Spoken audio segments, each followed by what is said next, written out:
coming to you live from the closet of my office so as to not disturb my wife, child, and 10-pound weenie dog. This is Mark S. with another episode of FBGT. We're back for episode 3. I hope everybody's doing all right.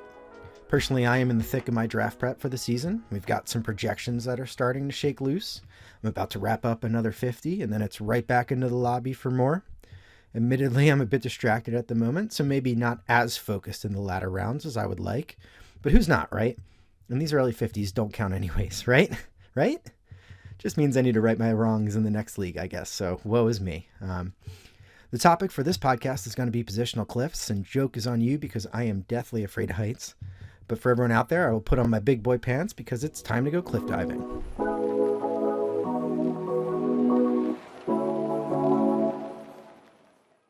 So what are positional cliffs?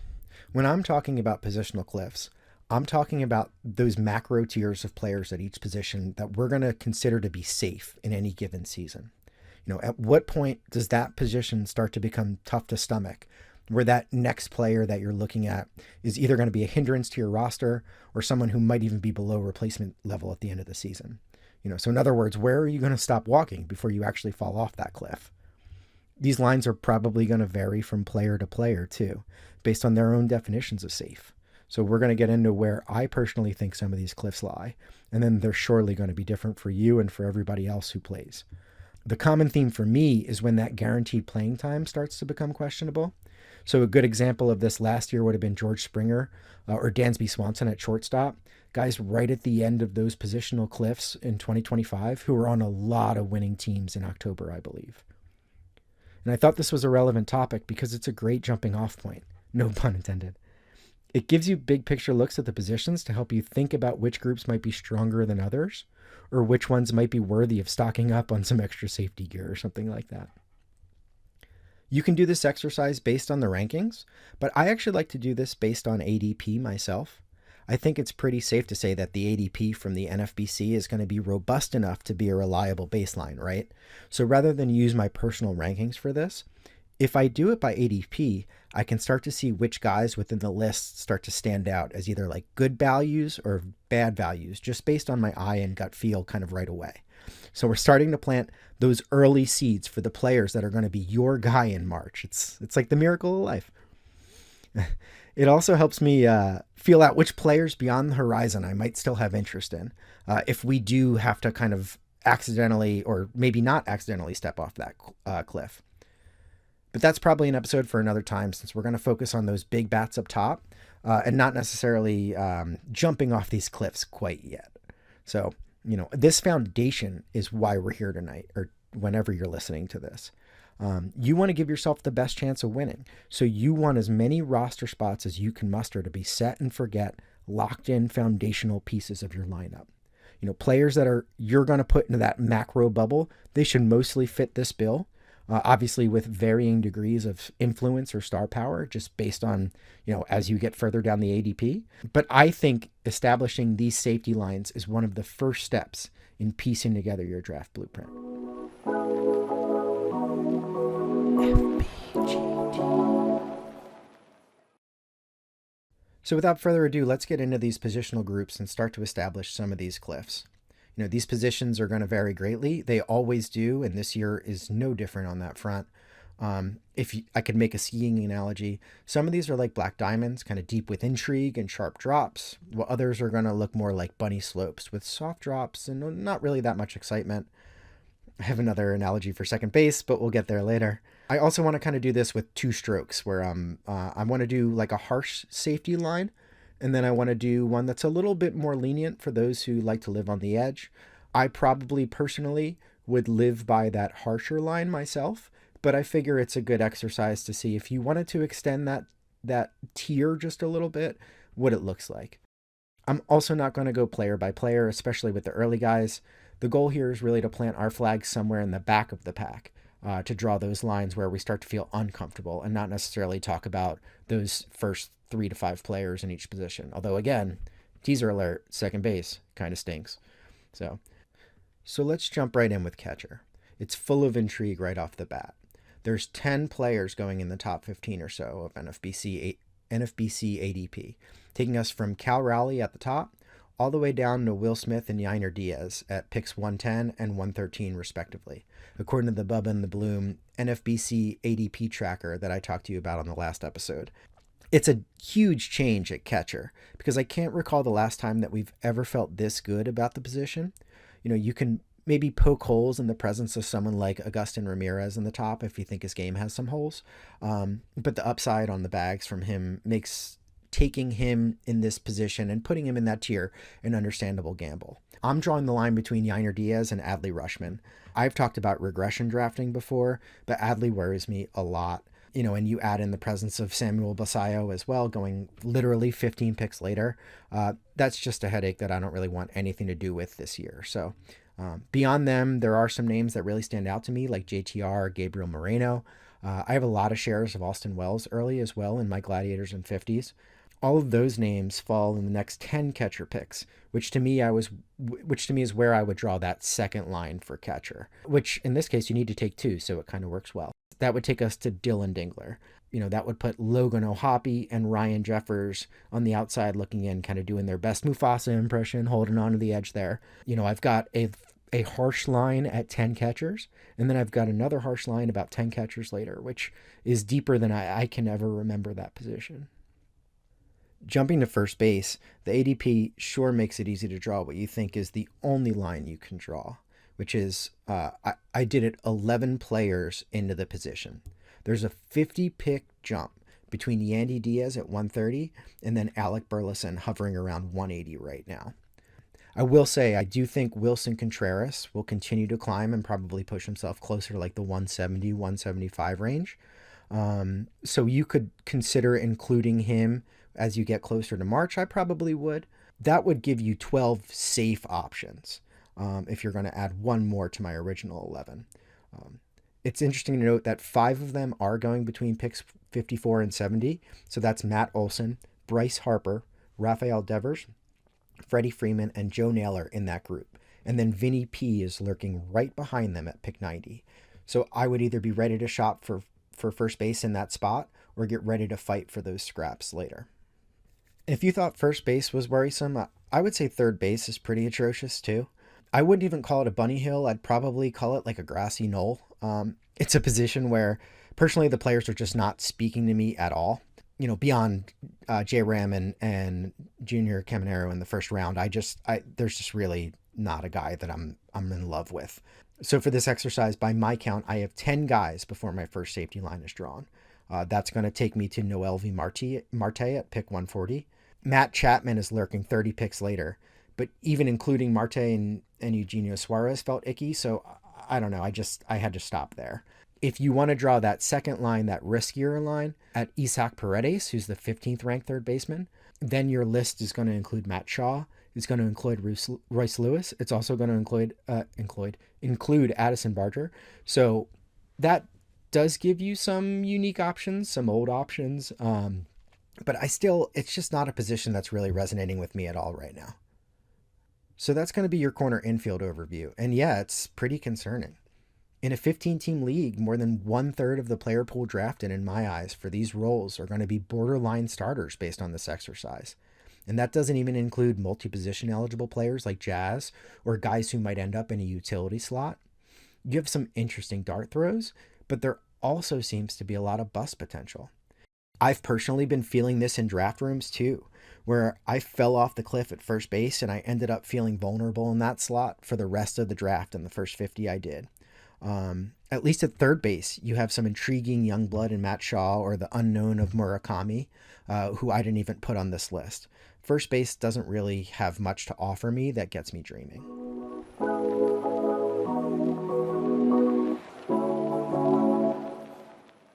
So switching gears to the middle infield, and we have reached the ugliest position of 2026, and it's really bad. And that would be second base, of course. This is a landfill. This is not a ski slope. This is a landfill. Just 3 guys are being drafted in the top 100 and only 8 in the top 150. And the thing with second base is you can't even sneak a guy up this list, up this draft board if you wanted to. I mean, there are just not very many players that are worthy of doing that and potentially blowing up your whole draft just to feel good about second base. So in my opinion, you're most assuredly going to end up overpaying for anyone after pick 100 or so, unless you wait it out and pick from the scrap pile that kind of occurs later on. With that in mind, the cliff that I see here happens at 5 safely, with just Jazz Chisholm, Ketel Marte, Bryce Terang, Nico Horner, and Jose Altuve. I don't even have a second line to draw with certainty, as it's just a mess of mediocre options beyond those 5, in my opinion. You could look into adding Cedane Rafaela, Jackson Holliday, and Luke Keeschel. That's where the second line would lie for me. And again, this is only 8 players. There are a bunch of soft landing spots beyond them. Of course, there are 30 teams and they all need a second baseman. I just don't think any of them move the needle. My favorite target outside of that has been Jorge Polanco, but I almost like it for the prospect of getting him at first base as much as I do wanting him as a second baseman too. He's also going closer to around 190 at the moment, and some people have pushed him up a lot more than that. So we're probably going to see him continue to rise as folks realize how bad this position looks heading into the year. Shortstop will save us, right? Well, as usual, the talent's really concentrated towards the top. That happens for shortstop every year. These are where the marquee players play. You've got 10 guys going in the top 100, and that doesn't include Corey Seager this year. It doesn't include Bad X darling Trevor Story either. So, this position is deep.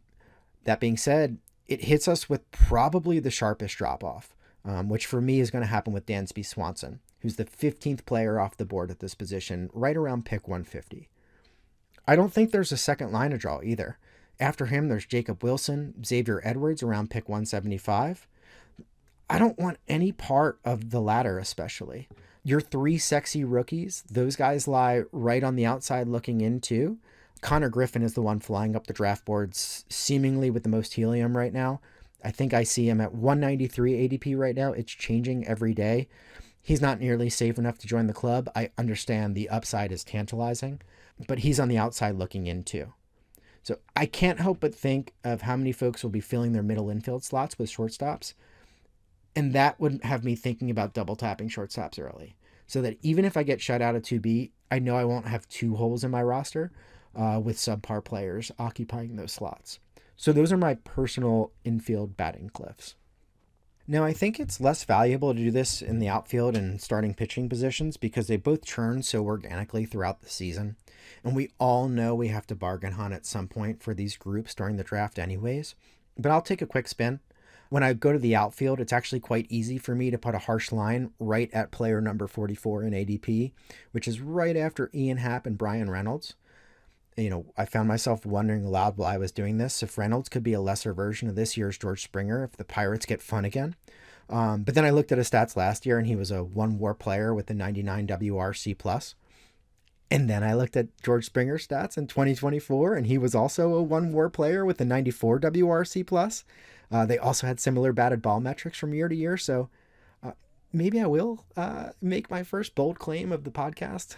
I don't know. I don't know. Maybe. I don't really love Brian Reynolds, but I couldn't help make that comparison as I was looking at this and thinking about what I was going to talk about. So we'll put it on the board. That's the first bold call of the podcast, that Brian Reynolds might be better than he was last year.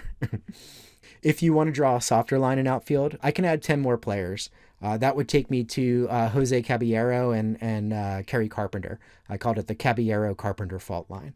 The bargain shopping for outfield in a 15 league is going to be necessity like it is every year. So you're going to want to be prepared for that when you're doing your draft prep kind of leading into the season. And then we jump over to starting pitching, and I think that falls off a cliff after 200 or so. I'll just use Aaron Nola as the person to draw the line there since it's an even year. So, and then for extra credit on the relief side of things, I would say it's Santana of the Pittsburgh Pirates, but I don't think that would surprise anyone if you're looking at the list of guaranteed closers at this current point in the offseason.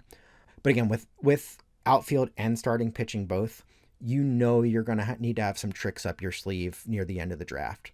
So you should either just embrace that, or I guess prioritize both positions over the infield slots, which again, perhaps a topic for another podcast. I hope you were printing out your own lists and following along in a similar exercise. Like I said before, it can be done with rankings as well, but with ADP, it really helps me just get a clearer picture of the draft room and what I need to be thinking about at certain times. FBGT. So now that we have those cliffs established, how do we utilize the information to our benefit? You've probably heard other people talking about drafting from the back or building a team from the back to the front. This exercise should help you do that very well. So if you're looking at those cliffs you created on your sheets, figure out which positions you feel most comfortable tiptoeing the ledge with. Maybe there's an older guy that people are writing off after a down year, like Christian Walker. That can be the position that you deprioritize, but a player you bump up a bit. So keep working in that order. Which position is going to be next? Suddenly that blueprint of your draft is starting to come together. If you're feeling good about your options at all 4 positions late in the draft, I'll take some of what you're drinking right now, but also to me, that sounds like a fantasy baseball player who's about to paint the town yellow with pitcher stickers in that early going. This exercise is also a reminder that you need to be prepared to step off the ledge every now and then, because it's inevitably going to happen. So where are you going to take that calculated leap, and with whom will you trust to do it? Second base is a great example of this, where the lack of certainty creates a window for you to make your team build unique if you're pushing for an overall title. Figure out who's getting disrespected or which prospect might get a sniff of playing time, and you could be off and running. Beyond those cliffs is the place that you can shoot for upside without harming your foundation. Lastly, it makes me think about when alarm bells should be going off in my head.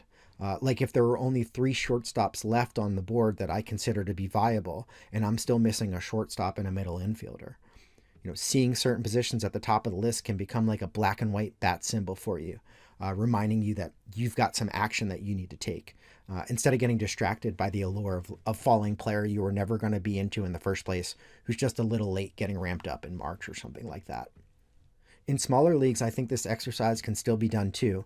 You just want to make sure that your threshold is much tighter near the end. You don't want to get stuck with a bunch of mediocrity while everybody around you is loaded with star power. Set those standards high in these smaller leagues and reach for the stars. You can also use these macro groupings in small leagues to get an early look at who the key free agents might be, for when you draft and stash IL guys and open up roster spaces to claim. Or if you're in a keeper league type format and you're looking for upside, maybe you can push up some of those rookie shortstops, knowing that the guys on waivers behind them who aren't drafted are still going to be plenty viable. That would be a good way to use this as well if you were in a smaller league. At the end of the day, I just think this exercise is the perfect way for me to start thinking about my draft pool. I teased it early on, but figuring out those values and looking at the ADP and figuring out which guys are going to personally resonate to me is really the start for me of those guys that you just know you have to have come draft season. So I hope you've taken the time to follow along. I hope you're doing this yourself, and you might see that same kind of school of thought start to shake loose for you. So maybe let us know in the comments or drop a line and talk to me about what you found when you were doing this exercise and which players maybe stood out to you in ways that you weren't thinking about before. FBGT.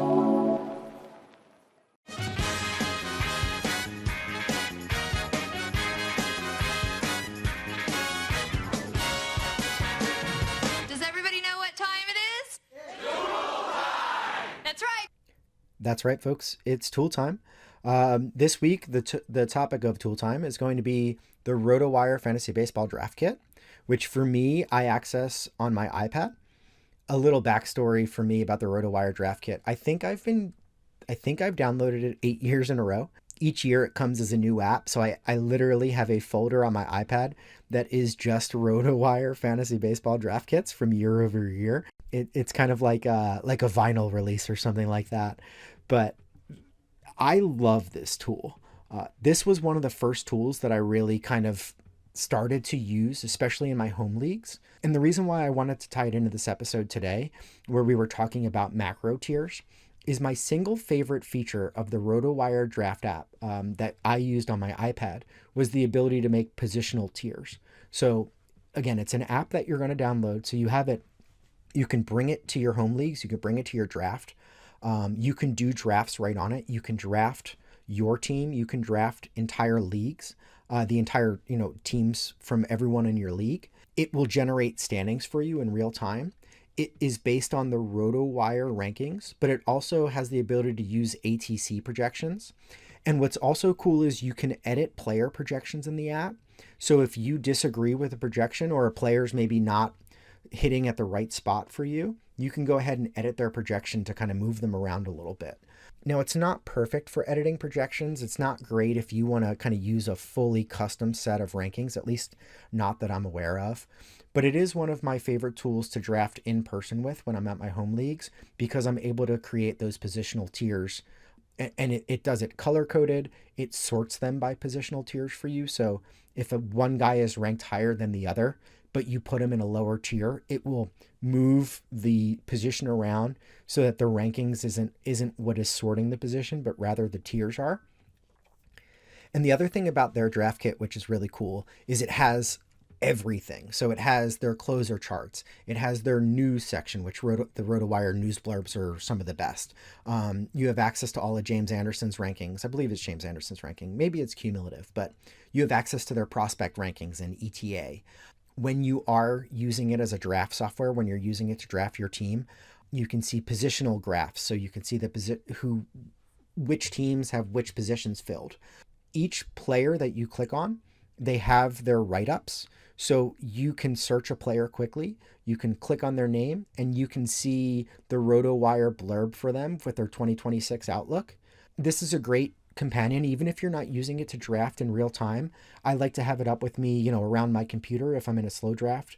If I'm looking for a quick note on a player, I can just hop into the app, search for that player, and I can get the Rotowire blurb on that player for 2026. So all in all, I think it is a great tool to use if you're doing in-person drafting. I love doing it and using it for tiered drafting. I don't use it as much I used to use it everywhere in every draft. I've started to get away from it as I tweak my own projections, not my own projections, but as I come up with aggregate projections and then tweak them on my own based on playing time. I'm still using Tanner Bell's sheet for that. I think that is ultimately my home base. But I find the Rotowire Fantasy Draft Kit to be an amazing companion for you. I believe it's $13.99 in the App Store. It's a one-time fee, and then you can download it across all of your devices. You can export sheets out. You can also do custom league settings. That's really important. I should have led with that, but you can customize all the settings so they match your league settings. So again, the Rotowire Fantasy Baseball Draft Kit that I access from the App Store. I'm sure it's available in other places as well, but for me, that's where I get it. That's a great tool for you to have as a companion throughout your draft prep season. FBGT. So it's time for a little candy before we part ways here. It's going to be Phillies focused today, and I wanted to start with Justin Crawford, the rookie outfielder for the Phillies, who looks like he's going to have an everyday role to start the season, assuming all goes well in spring training at least. I'm looking at my spreadsheet right now using the BATX. They start with him at 421 plate appearances, but if you go and change that to 525 and give him 100 more plate appearances, which might be rich, but if he does have the everyday starting role, it's definitely feasible. Suddenly he pops up 100 spots above his ADP at right around combined rank 218 right now, including pitchers and hitters. The stat line, the home runs are going to be a concern. Even with those increased PAs, you're still looking at just 7 home runs according to the BATX, but you're also getting 25 steals. You're getting a 265 batting average, and maybe opportunity for some good run counting stats too. So maybe not the sexiest pick. Again, the home runs are definitely a worry, but if he somehow does raise that launch angle, because the big issue with him is that he just hits a lot of ground balls. If he does get that launch angle raised, then suddenly you might find yourself really hitting big if you take Justin Crawford late.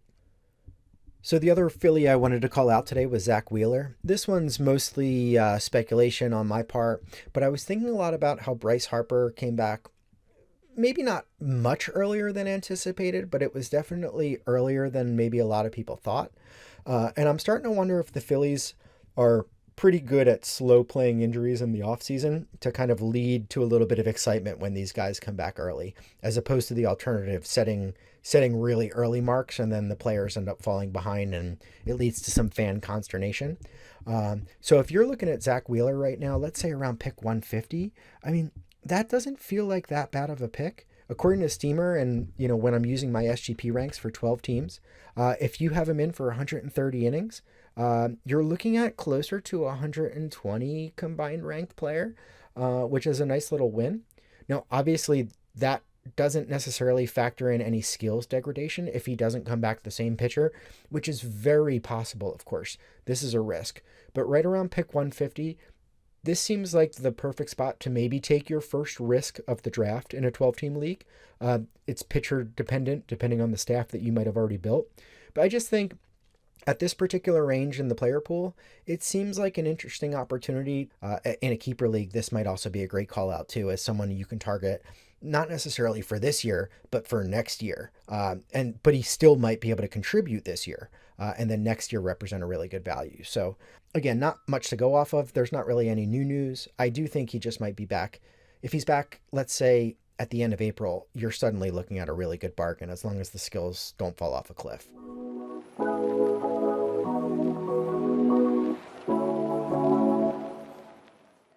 All right, folks, that's going to do it for this episode of FBGT.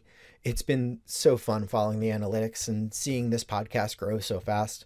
I really thought that I was just going to be talking to myself, I got to be honest, but seeing folks watching and staying engaged, it's been extremely rewarding, and it makes me want to keep, my foot on the pedal and keep this thing going. The schedule is still in flux. I'm really just kind of knocking these things out when I feel the inspiration, when I come up with a new idea, and when I've got the time. I'll try and standardize that as much as I can, but right now that seems to be the plan going forward. I'm going to keep everybody on their toes and just look out for new episodes dropping randomly, I guess. And, they'll just be fun little surprises for everybody. Reminder that this podcast can be found on Spotify and Apple Podcasts by just searching FBGT. I also have the YouTube channel getting updated regularly with the same content. I'm also going to try to include visuals in the video episodes wherever I can, or at least as often as I can. You can find me on Twitter at SMMS79 or in an NFBC draft room. Just look for that S because that's all they have for my last name for some reason. So until that time, I'll talk to everybody again soon. Thank you so much for listening. This has been FBGT.